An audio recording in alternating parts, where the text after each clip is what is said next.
Eventually, over the ages as the years go by, there comes a time where it would be better if a franchise just started to get milked a bit. And I think that now's the time we would be better off seeing that happen to Fallout.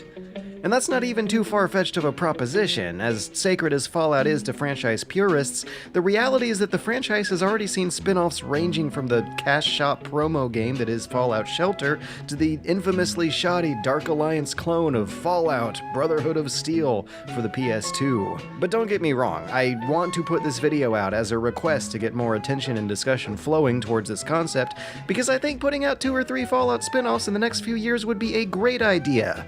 But I doubt anyone wants to see anything other than good games being associated with this brand.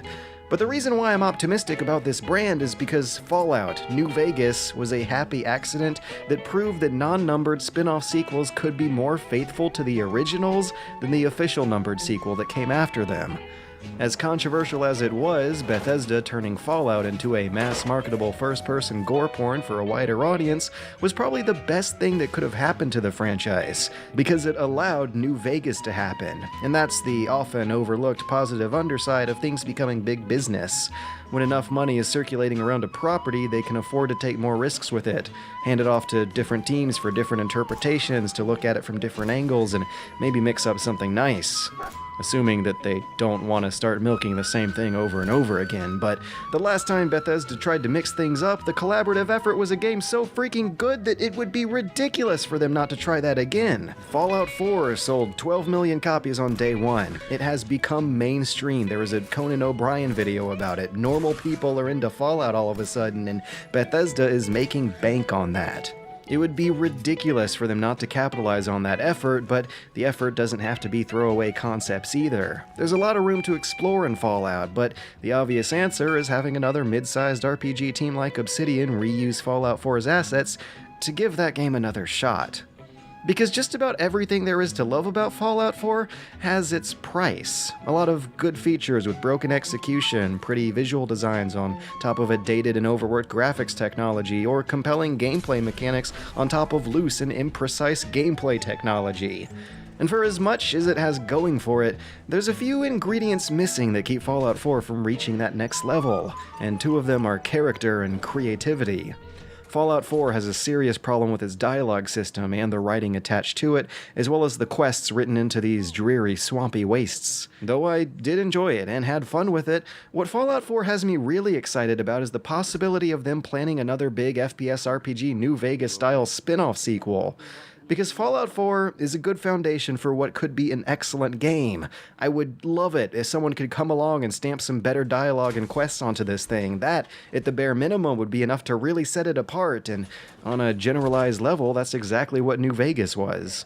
And with as much criticism being levied at this dialogue system as there is, I would hope and expect the next project using this system to learn from Fallout 4's mistakes. But I didn't spend the vast majority of my time in Fallout 4 talking, walking, or questing around the wasteland. About a solid third of my hours were spent making little settlements, setting up trade routes between them, and optimizing layouts of resources and workstations, and that's the first time I've been able to dig into a fantasy that I've had ever since completing the Caravan Guard questlines in Fallout 2. And that is running the caravan, establishing the settlements, moving the goods. A Fallout town builder is something that seems so obvious now, and it totally wouldn't have a month ago. And that's because of the shoddy and unpolished town building side of Fallout 4 that actually works as a great proof of concept for how fun a fully fledged post-apocalyptic town builder could be. After all, half the fun of watching the movies this franchise is based off of are seeing what kind of crazy town backgrounds the set designers think up next, so let's make a game out of that. Let's explore the ethics of a post-nuclear wasteland at the management level, and really get into the nitty-gritty of the economics and politics that these games always mention a whole lot, but rarely implement as mechanics. I mean, imagine how many places they could go, or things they could do, if Fallout Shelter was a real game. NCR Simulator 2016, Anno 2287, The Prims, let's do it, let's go. And that possibility seems just as exciting, but probably less traditional than a cheaper isometric spin-off going back to the older game's camera angle. Which wouldn't have to be a slap in the face to Bethesda's big FPSs if they were a numberless B-lister series to drum up interest in the bigger projects. The case example to follow being Lara Croft in The Guardian of Light. For the past 5 years, Crystal Dynamics have been making a couple isometric Diablo spin-offs of Tomb Raider of all things. It raked in fairly positive reviews while the mainline series was struggling with figuring out how to reboot itself, and it garnered enough attention to push out a sequel, and these things weren't earth-shattering releases, but they were just good enough. But the reason why hitting a similar level of production value with the Fallout spin-off might work so much better is because there's already an audience thirsty for old-school isometric RPGs ready to go. Wasteland 2 is the very game that Bethesda could be, maybe should be publishing, but they aren't. And if they gave a small team of Fallout veterans enough room and license to make a new isometric game in the franchise, it would be amazing service for the older fans and maybe do a better job of circulating more positive press towards the company from those guys too. Because the games Bethesda makes are jacks of all trade and masters of none. And it's time to see this franchise get treated by other developers with smaller projects that can afford to give those projects more focus.